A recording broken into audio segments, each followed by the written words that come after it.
আপনি ঘরে বসে নিজের জায়গায় করবেন। আপনার কিছু অসুবিধা হলে ওই কেন্দ্রে আসেন, আর কেন্দ্রে আসে অভিজ্ঞ 7 জনে, তবে পরবর্তীতে আপনি নিজে করতে পারেন। বাস্তবে যে পরিমাণ হয়রানি, এবং শুধু হয়রানি না, উৎপাত, দালালের উৎপাত, তারপরে উপদালালের উৎপাত, বাড়িঘরের উৎপাত, গিয়ে গিয়ে উৎপাত, পুলিশের উৎপাত, নানা ভঙ্গি একটাকে কেন্দ্র করে কত রকমের যে উৎপাত মানুষের জীবনে আসে, এবং তার এমন থাকা, এটা ছাড়া তার উপায় নেই, বাসার উপায় নেই। যত উৎপাতই হোক তাকে এটা গ্রহণ করে কাজটা ঘুরিয়ে নিতে হবে, এবং যেটা কয়েক মিনিটের কাজ সে বহুদিন ধরে এটা ঘুরিয়ে পেঁচিয়ে এটাকে করে।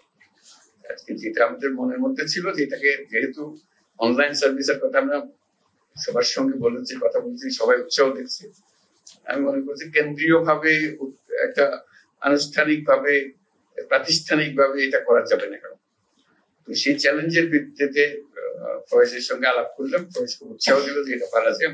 আমরা তো অন্তত খুব বিনীত ভাবে 2-1 জায়গায় করি, দেখা যাক, না হলে মানুষ বলবো যে এটা করলো, কিছু করলো।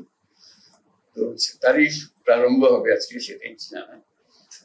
এবং সবার যে উৎসাহ আছে, জনে জনে যখন আলাপ করেছি সেটা আমি দেখছি, আমাদের উৎসাহের কোনো কমতি নেই, কিন্তু কাজটা এগোতে পারছে না। অনেকে শুরু করে দিয়েছে, কিন্তু কাঠামোর অভাবে এটা হয়তো ছড়াচ্ছে না।